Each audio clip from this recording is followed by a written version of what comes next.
ರಾಜ್ಯ ಸರ್ಕಾರದ ಧರ್ಮ ವಿರೋಧಿ ಮತ್ತು ಕೇಂದ್ರ ಸರ್ಕಾರದ ಕೃಷಿ ವಿರೋಧಿ ಹಾಗೂ ಬೆಲೆ ಏರಿಕೆ ಮತ್ತು ಹಿಂದೂ ವಿರೋಧಿ ನೀತಿಯನ್ನು ಖಂಡಿಸಿ ಮಾಜಿ ಸಚಿವ ವಿನಯ್ ಕುಮಾರ್ ಸೊರಕೆ ಅವರ ನೇತೃತ್ವದಲ್ಲಿ ಕಾಪು ಬ್ಲಾಕ್ ಕಾಂಗ್ರೆಸ್ ವತಿಯಿಂದ ಕಾಪುವಿನ ಶ್ರೀ ಜನಾರ್ದನ ದೇವಸ್ಥಾನದ ಎದುರಿನಿಂದ ಪೇಟೆಯವರೆಗೆ ಸಂಜೆ ಬೃಹತ್ ಪಂಜಿನ ಮೆರವಣಿಗೆ ನಡೆಯಿತು.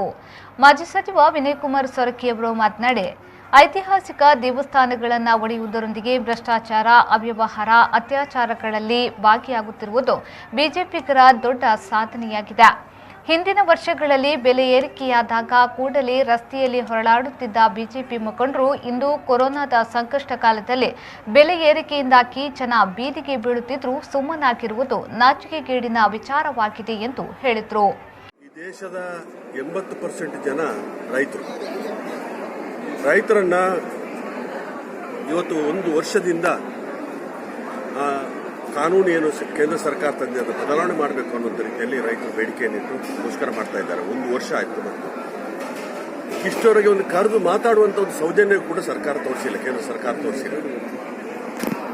ನಿನ್ನೆ ಯುಪಿಯಲ್ಲಿ 8 ಜನ ಇವತ್ತು ರೈತರನ್ನ ಕಾರು ನುಗ್ಗಿಸಿ ಮುಷ್ಕರ, ಅವರ ಪ್ರಜಾಪ್ರಭುತ್ವ ವ್ಯವಸ್ಥೆಯಲ್ಲಿ ಮುಷ್ಕರ ಮಾಡ್ತಿರುವಾಗ ಕಾರು ನುಗ್ಗಿಸಿ ಕೊಲೆ ಮಾಡುವಂಥ ಘಟನೆ ನಾವು ನೋಡಿದ್ದೇವೆ, ಪತ್ರಿಕೆಯಲ್ಲಿ ಓದಿದ್ದೇವೆ.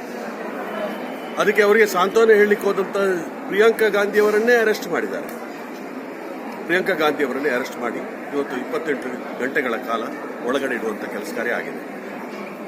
ಇವೆಲ್ಲ ಅಂಶಗಳನ್ನು ಹೊಂದಿಕೊಂಡು ಇವತ್ತು ನಾವು ದೊಂದಿ ಮೆರವಣಿಗೆ ಕಾರ್ಯಕ್ರಮ ಹಮ್ಮಿಕೊಳ್ತಾ ಇದ್ದೇವೆ.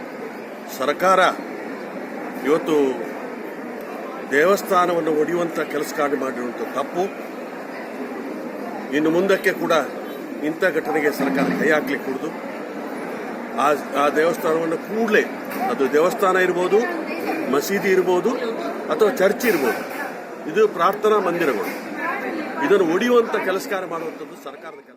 ಕೆಪಿಸಿಸಿ ಮುಖಂಡರಾದ Naveen Chandra J Shetty, doctor Devaprasad Shetty Belapu, Kapu block Congress ಅಧ್ಯಕ್ಷ ನವೀನ್ ಚಂದ್ರ ಸುವರ್ಣ ಅಡ್ವಿ, ಪಕ್ಷದ ಮುಖಂಡರಾದ ದೀಪಕ್ ಕೋಟ್ಯಾನ್, ಶರ್ಫುದ್ದೀನ್ ಶೇಖ್, ರಮೇಶ್ ಹುಸೇನ್, ರಮೇಶ್ ಕಾಂಚನ್, ವಿನಯ್ ಬಲ್ಲಾಳ್, ಅಖಿಲೇಶ್ ಕೋಟ್ಯಾನ್ ಮೊದಲಾದವರು ಪಾಲ್ಗೊಂಡಿದ್ದರು.